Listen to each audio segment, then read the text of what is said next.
What up? What up? What's going on, everyone? James SP, the storyteller. Aha. So this morning on Coffee with SP, I'm gonna do something very different. So, excuse me. So my daughter, she came by here last night, and we got to talking. And many of y'all have heard our podcast. We did a podcast together, and that was fun. That was really fun, mainly because we think alike, and our conversations, they're different. We'll just say that. I'm sure you'll get the idea by the time we get through this podcast. So we got to talking, and one of the things that we got to talking about was feeling free to just talk about whatever it is that's on your mind, free of judgment. Free of judgment.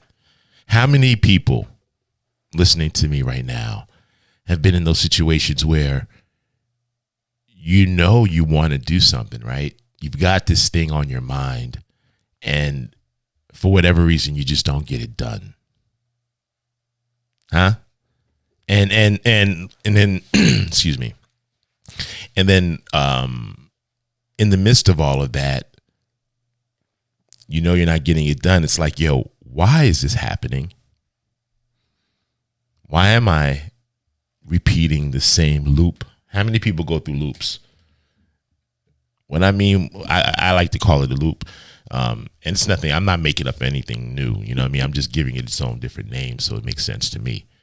But the loop, like a cycle, a repetitive cycle, you just find yourself doing the same shit over and over and over again. And then when finally someone decides to question it, you find yourself making an excuse for the reason of why you keep doing what you do. And we're talking things toxic right now. Now, just as an FYI, I'm just drinking my coffee early this morning, barely awake. You know what I mean? And that's why I want to do it this way. Coffee with SP, straight off the mind. Whatever it is we're going to talk about, we just let it all out, you know? And so we got to talking about toxic situations, relationships, and the loop, the cycle, becoming aware of your loop. I know for me, that was something that you just have to start acknowledging. You know what I'm saying? Because you got to get to a point, for me anyway, I believe that you got to get to the point where you're just tired of certain things, repeating the same loop over and over and over again. And you can't keep making excuses for that. Unless you decide that, you know, hey, I'm good in my shit. Leave me in my toxic situation. I ain't messing with you. Well, I am messing with you, but don't mess with me. That's pretty much their perspective. But for those of you though that know that your shit's toxic and you need to do something about it, right? The church will lead you to believe that you need to be delivered.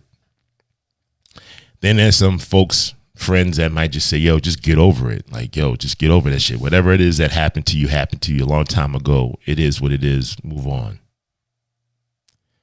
It's not that easy. Not that easy. Because all right, well, I'll just talk on it from the way that I see it, and then we can go from there. So for me, I had to like break it down a little bit. What is a loop? Why does these loops happen? And what is the root of the loop? I guess I should be writing this stuff down too as I'm talking, right? Because I'm kind of freestyling this. So what is the loop? What is the loop? Why did it happen? Like what's the root of it? What's the root? And how do I like stop? How do I stop the loop? And so the goal for me, the way that I've approached it is that the goal is not to necessarily stop the loop right away, meaning the constant cycle of the same thing over and over and over again. I think the first step to this is becoming aware of the loop. So like when you become aware of your shit, you can't hide it. You can hide it from everybody else, but you can't hide it from yourself. And the truth of the matter is you're dealing with yourself, not with anybody else. So you might as well begin dealing with the loop. The toxic situations that just keep going over and over and over in your life, over and over. 5 years go by and you're still doing the same dumb shit. And I'm not judging your situation. Like, I call it dumb shit because for me, in my situation, you know what I mean? Like when you look at it, I consider it a little. So let's go back. What exactly is the loop? Let's say if you're used to, I'm totally making this up on the fly, but make it very relatable to life. And if I get lost in that, then I'll just, relate it to a real life situation. But if let's say you're in a relationship where you're used to it just being violent. Right? Domestic violence. Let's talk about that. And you peep that the last 4 relationships that you've been in were all similar situations, right? You got physical, got violent, the whole thing. Well, what's the root of that? Like, that's the first thing you got to start asking yourself. Why is this happening? Once you notice it. And oftentimes, we make agreements with trauma. Unknowingly, but we do. Yeah. So, for example, let's say, if that's what you're used to seeing, right, with mom and dad, then and maybe one of those scenarios really traumatized you from whatever it is that you witness. Now, all of a sudden, you make an agreement. It's okay to if you're the male, it's okay to just give a woman the big hand, and vice versa. It's okay for the woman to just, haul off and back smack the dude. And that's a normal way of living. But the root is you saw your parents doing that. Now, does that become an excuse to continue on doing that? No. But we make it an excuse. Now that you know this, the question isn't necessarily how do I stop? It's how do I change the narrative? You get it? Because you've made a relationship, you've made an agreement with this situation, so you have to cancel the agreement. Am I making sense here? Because to just stop cold turkey doesn't make sense. You haven't resolved the problem. If we're going to go down to the root, we might as well talk about it and deal with it and cut it off from the root. Because once you shine a light on something, it's very hard to not see it after that. Am I making sense? And I'm only talking to the people that are really tired of your shit. You're tired of repeating the same old cycle over and over and over. And there's nobody else to blame. Nobody else to blame but you and your past history and the agreements that you've made with it. But once you understand, and this is what it looks like when you rewrite it, right? You change the narrative or you change the agreement that you have with it.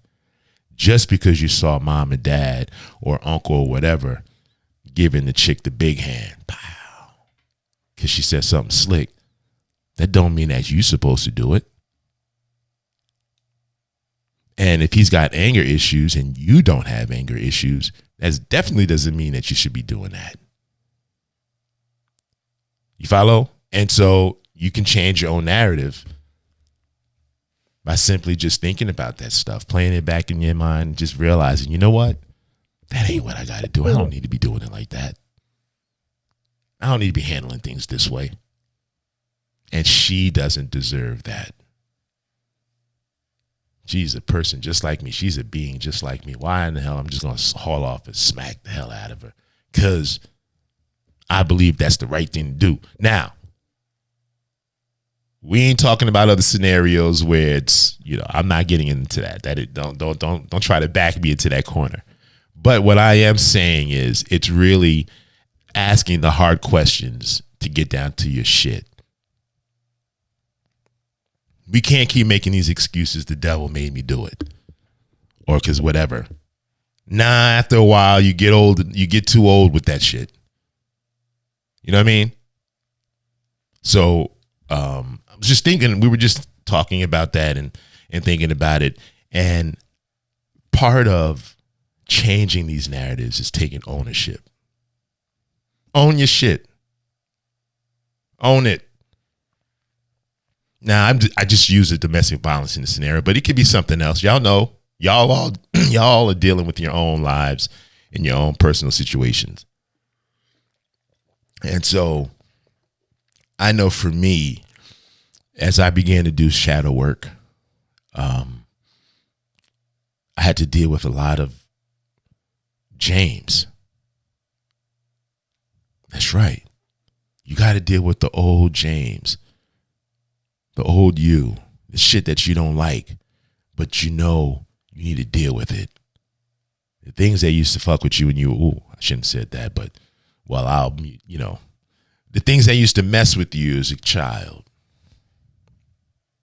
I'll even go deeper.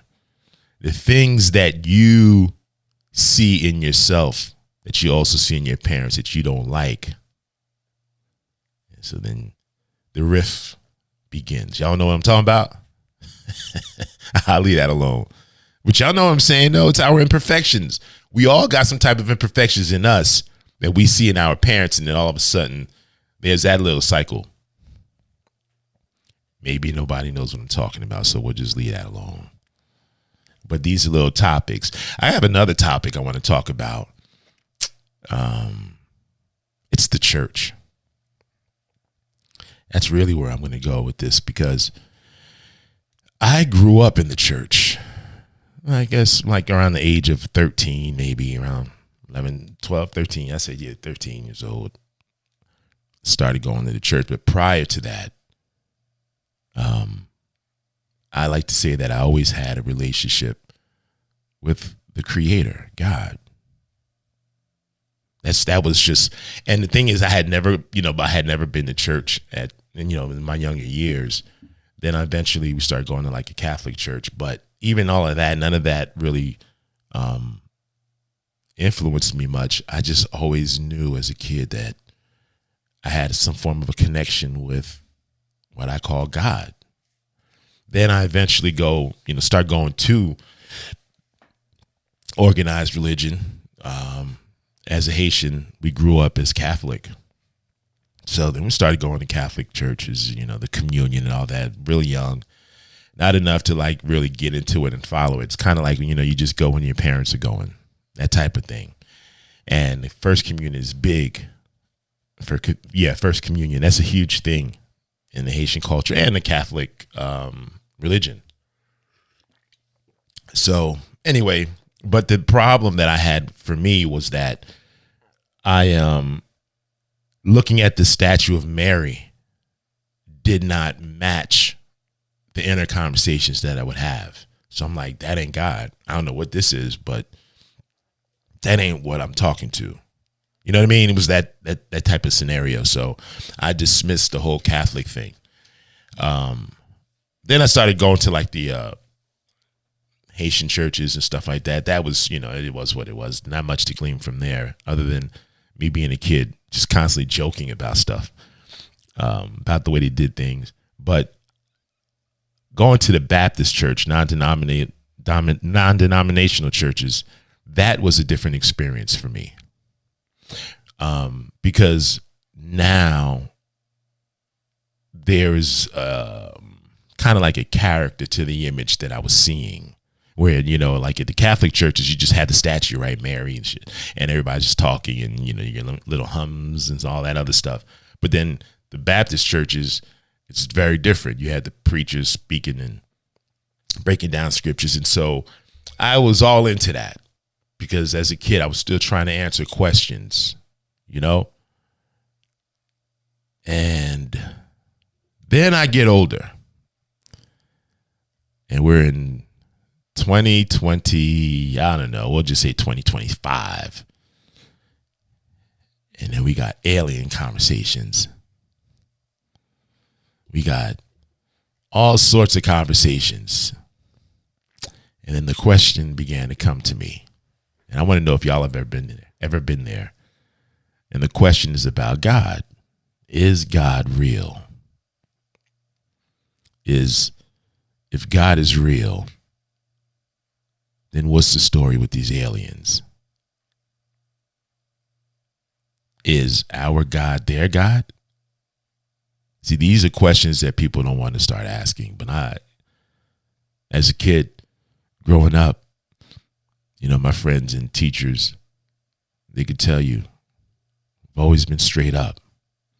I just ask it as I see it. And it might be hard, maybe tough.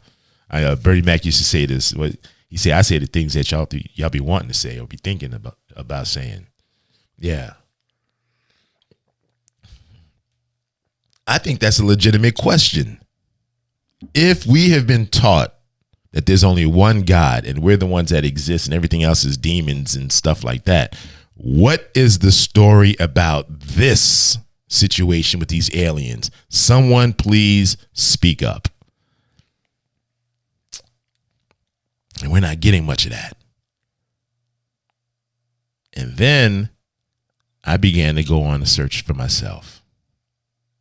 Because the truth of the matter is, I blindly followed something that I had no proof truly existed in the way that was explained to me totally different from what I had knew on the inner. Am I making sense? What I'm saying to you is the image of God was painted different for me in the church versus what I believed or I knew on the inside of me before going to the church. Shit changed once I got to the church. What are you talking about, James? What does this mean? I'm going to tell you. I promise I'm going to tell you, because there's nowhere in the world I will go down this rabbit hole and not begin to talk about it. And I think, and real talk, I've talked to other people that are questioning the same thing. We all grew up in the church. Listen, I'm a musician. Okay. So I'm not telling you like I'm like I was just there. No, I played the drums. I played the organ. I played that. I started a video ministry at a church, at my old church, and audio ministry, to the point where we were making the videos, audios, and selling them. Like this stuff that I'm doing now, I was doing this as a teenager. These things were in my mind back then. So I was all in. But being a Haitian kid, you're just born with certain spirituality, some certain spiritual understandings that I don't know that I could fully explain it. But if you're a Haitian, you know what I'm talking about. We ain't talking about all this voodoo stuff. Man, go ahead with that. And so there lies the inner conflict right there. As a Haitian, you're born with this thing, this spiritual thing on the inside. It's like a spark that's just there, like a pilot. That's the best way that I could explain it. So now you start asking these questions and no one can answer these questions. But then one day, and I'm just giving y'all my story, whether you believe in God, that's your business. It's a personal thing anyway. So that's, but I'll never forget one time after work, sitting outside, and I was just dealing with some inner things, some things that I was going through. And it was like a thought. It was a very strong thought that came to me. And the thought that hit my mind was, you have searched everywhere for God except for inside of you. And man, that shit hit me so hard. Because no pastor told me that. I wasn't listening to a recording. You know what I mean? I was outside by myself, sitting down, sunny day, clouds going by. And I had to come to the realization that that was true. But it changed everything for me at that point. Because when you think about it, man, you're trained in as a Christian, this is what it is. You're trained and programmed to trust into Jesus, which is outside of you. And yet the scriptures talks about God being inside of you, the kingdom being inside of you. How did we skip that? How can we skip over the kingdom is within, God inside, and then at the same time we're preaching Jesus, Jesus, Jesus, to cast it all on Jesus? But wait a minute. I went a little bit deeper in this because it wasn't going to be just about conversations. That's how I got into this. You see, it wasn't enough conversations. I just blindly believe, which is what they teach you. So I said, okay, if the Christians swear by the Bible that was handed to you, I got to go a little bit deeper than the Bible then. And so, of course, just my own peoples, my culture, you begin to learn and ask questions about that. And you're like, well, that's different because that goes against what the Christians believe. We're talking about the spirituality. And we're not talking about voodoo as the way society is depicted, and all that. Whatever it is that they were doing, let's just make this clear. The Haitians, whatever it is that they were doing, freed them. And we're the only ones to get it off that way. So I don't care. Whatever y'all could try to demonize, it freed the people. Now you challenge that shit. So how bad was it? Because it was evil being done at that time, slavery. And you mean to tell me that they turned around and got some other evil thing to beat out this evil? Get out of here, man. Come on. Get out of here. See, I almost said something. So I began to question these things. And then, you gotta go beyond the Bible. That's the first mistake. You're given a book that you don't know the author. And when you do know the author, you realize, wow, there's a lot in this that ain't right. Or that begs to be questioned. You got to go deeper than that. And so I began to start understanding the body, the mind, the metaphysical world, science, the body, how it works. When you start understanding the mind and the subconscious mind, you begin to learn that this is a system. What are you talking about, James? What are you saying, man? You sound a little crazy, Jay. What up, man? What are you saying? What I'm saying is it is a system. I don't remember any of the names, some of the terms, but y'all can walk with me a little bit, I think, right? It's like, what time is it? Oh, now it's going on 6:05 in the morning. So for example, there's that experiment, right? The observation when they were studying particles, and they noticed that once your awareness was given, you focused your attention on something, particles actually reacted to your your attention. You get that? Then when you go deeper, you start to understand that when you talk to certain metaphysicists, And this is where I'm trying to think of, but I can't get it I can't remember it at the time. But the way that the mind works and the body works is that what you believe, what you project inwardly is eventually what you will project outwardly. You are creating your own reality. That's it. Yes, whatever you give attention to, the stories that you repeat over and over and over to yourself, you are actually creating them. Now, when you start understanding that that's how the mind works with the body and this world, you then begin to question this whole scenario about God, giving all your authority and your power over to a being that you cannot see. But then you have science that explains how you're doing what you're doing, and you don't believe that. Make that shit make sense. You believe in what you can't see, and you reject the proof of what's right in front of you, of how it does work. That's some mind-blowing shit. But we all did it and do it. Now, what does that all mean? Well, let's go a little deeper.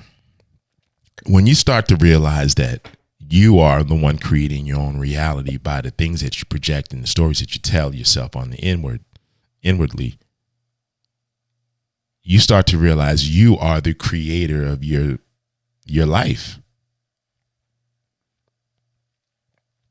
You see that? That changes things now, because now you have to take the ownership. You can't just keep saying, I've been praying, and nothing is happening, because now you're putting all the pressure on a being that you can't see. No accountability. But when you start to realize that you are the God of your reality, which is true, that changes the whole thing, because now you have to take action. You have to own up to your bullshit, and you cannot put the blame on anyone else. But it changes the perspective of things. That's why I came up with my shirt, Wipe Your Lens. Because once you begin to realize that you are God of your universe, your world, your reality, you move differently. What am I talking about? Well, I'm reading this book, Joseph, I forgot his last name, but the name of the book is called The Power of the Subconscious Mind. That's a dope book, because when you start to understand how your subconscious mind interacts with your regular mind, your regular thoughts in your body, you'll start to really understand why you do what you do. Oh, yeah. Do y'all ever pay attention to how I end my my videos, my content? I talk about wiping the lens, things of that nature. When you start to become aware of your bullshit, because you are the one creating the situations that you're going through, your whole perspective changes. How you carry yourself, the words that you speak, you pay attention to your energy. All of these things are true, man. You are creating the good and the bad. Whatever it is that you focus on is exactly what you will get. So the key is to only focus on what you want, not what you don't want. That doesn't require a lot of prayer. That doesn't require conversation to God. You're the God of your world and your universe. Think about it. Think about it. All right, I'll prove it. When you get up, when I got up this morning and I wanted my cup of coffee, there's no prayer to be had. Get my ass up, get the filter, get the coffee beans, grind that up, put it in the filter, get your water, pour your water in there, turn that on, and you got your coffee brewing. Guess who made that happen? James. After it was done brewing, he poured it into his cup with a half a teaspoon of honey, and here we are. Did I need a prayer for that? Did I decided I wanted coffee? I got the yellow cup, poured it in there, poured my coffee in here, and here I am. I am in control of me. You are in control of you. And when you do good things, great accomplishments, take ownership of that. Praise yourself. Praise yourself. Why not? We have been programmed to just constantly be humble, and it was just God that did it, and all credit to God. Listen, so you're placed here to get no credit for nothing?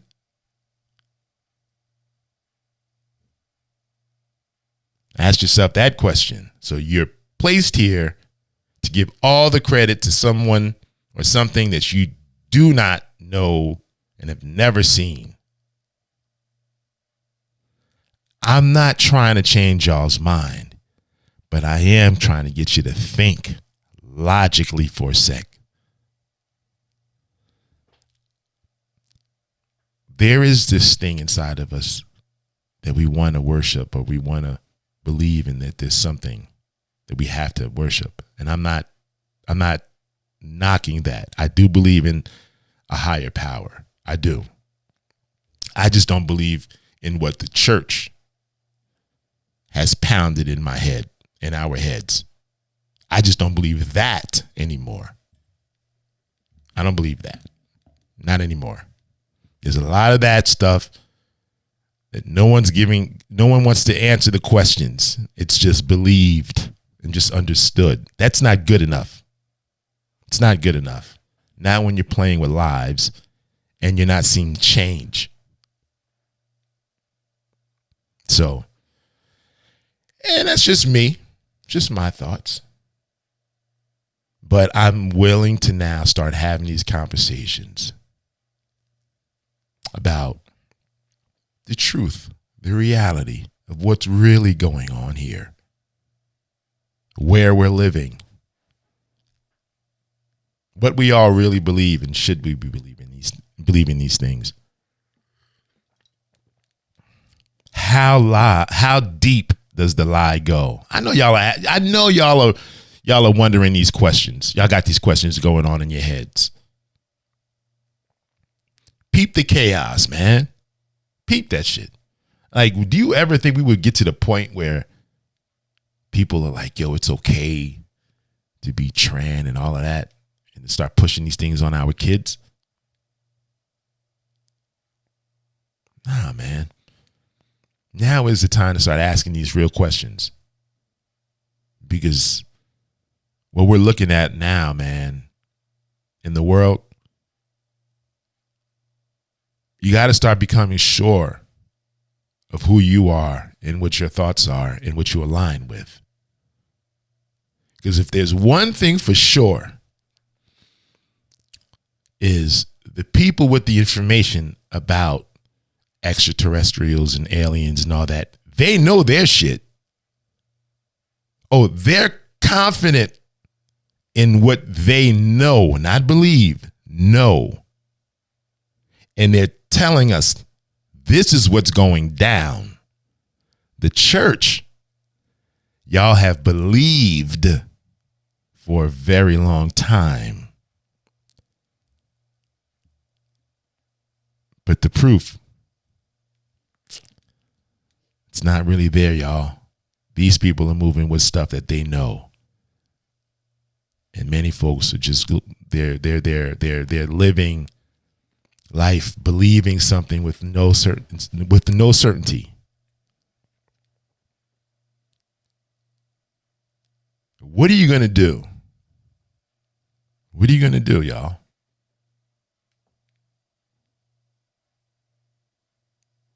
Sky crack open and these things start flying around, whatever. We're just painting a picture. What are y'all going to do?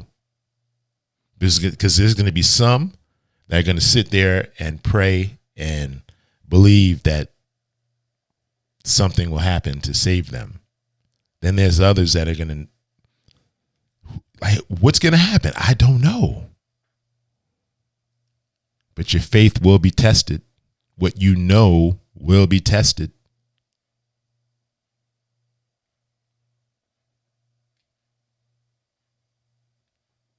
Not everything is demonic. The world we live in operates through sound, vibration, frequency. All of these things are playing a role simultaneously. So it's not just all spiritual. It's not just all God. It's not just all Jesus. No, there's more to this than just the Bible, y'all. We're going to have to start waking up to this stuff. You can't just blindly just go that way. That's my thoughts. Coffee with SP, y'all. You know what I mean? My eyes ain't even fully open. Like, it's really that early in the morning, but I'm just speaking on some things that are on my heart. And my daughter's the one that challenged me and was like, Dad, I think you need to just start having these tough conversations. Just say it. She gets it. We talk about this stuff all the time. You know? We were talking about doing another episode where we're going to come on and just record our conversations and see where it goes. Y'all seem to like the first one, so we may do another one. But listen, I know I'm all over the place, but that's what this is all about here. Coffee with SP. We're not going to do this whole formatted scenario where it's got to be all structured. Nah, no, it don't. It'll be whatever it is I want it to be. I'm the one making the show. Nah, but I just want to be able to freely talk. But if any of y'all have the same questions that I'm having, and, you know, you grew up in the church and you realizing there's something not right here. And I can go deeper. I can go deeper with the church scenario, but there's a lot to question there. And yeah, I do understand not every religion is flawless. Not every group is flawless. You know, everything has its things. Yes, this is true. This is true. I get it. But you got to practice what you preach. Preachers, you have to practice what you preach.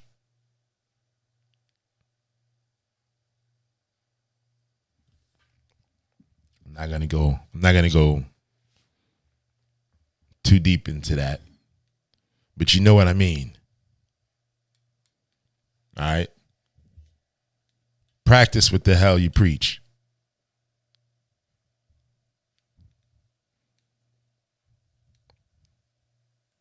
Enough of the double standard bullshit. People are tired of that. And we're talking. Your congregation is talking. The jig is up. Pastors who are not keeping it 100 with your people. So start living what you're preaching. Stop preaching some shit and then living a whole different life. Your people's peep that. We're done with all that. If you can't do it the right way, step down and give it to somebody else that at least can do it the right way. And even in that, I'm still not going. But for those of you who are still going to church and the pastors who are still preaching, more power to you. I'm not against it. I'm so not against it. But some of y'all have hurt your congregation and you don't make it right. And that's not right. It's not. I don't know Creflo Dollar. I don't know him. I don't follow him or none of that. But I saw a video where he changed some things up. And he talked about what he used to preach and how he was wrong. And he had asked people to throw away his old sermons about money. I don't know how real that is or not. You know what I mean? Like, I watched it a couple of times. I said, wow, that's a change. That for him is huge. So something happened for this man to want to actually get that right. But that's getting it right. You follow what I'm saying? You preaching openly, so you make it right openly. So, yo, some of y'all pastors, man, and again, I'm not trying to profess to be flawless or perfect. Nope. But I am willing to say that I messed up. I am willing to say, my bad. I got it wrong. If I got it wrong, you follow? But again, I'm not the one leading people either. Let's make that clear. I don't have a church or a congregation. I might have an audience, but that's it. You feel me? So, too many games being played, man. Too many games being played. And I know I'm not the only one thinking this. Definitely not the only one talking about these things. But these conversations need to be had. The church, the authority, the power that used to be there is not there. Too many games being played. And maybe the truth is coming out. The question is, what is the full truth? I guess we're all trying to figure that out. But we know what it is, what it is not. We know that much. Meaning there's more to this life than we've been told. And I'm not ignorant of that. You feel me? So yeah, we were all over the place today, and I'm okay with that. That's what this is about. Coffee with SP is the segment where we can just say whatever we want, however way we want it. We want to say it with no judgment. So if y'all have any questions, or you want me to talk on something, or you got a question for me, I'd be more than happy to respond, answer your questions. Send them. Put a comment right here on this platform that you're watching this video or listening to it on audio. Post your questions there, and on my next Coffee with SP, I'll answer it. I'll respond to it. Cool. I think what I'm going to do though, one of my next ones is go through a little bit of the power of the subconscious mind. Really good book. I got to check that out. What I'm going to do is point out some things in it and why I believe that has really helped me out in understanding James Paul and the way that his mind works. Some good stuff, y'all. Excuse me. But anyway, all right, I've got to get my day started. I've got plenty of editing to do today, people to meet. And so I just wanted to say, guys, ladies and gentlemen, please, if you've got any value out of this message, this podcast, share it with someone else. Like it. But keep coming back, y'all. Keep coming back. We're going to have a whole lot of more topics coming up. But until then, and before you guys ever hit your record button, please take something as simple as a cloth and just wipe the lens. You never know how much that will really readjust the perspective of what it is that you're looking at. Y'all be easy. James SP, the storyteller. Love you guys. Peace.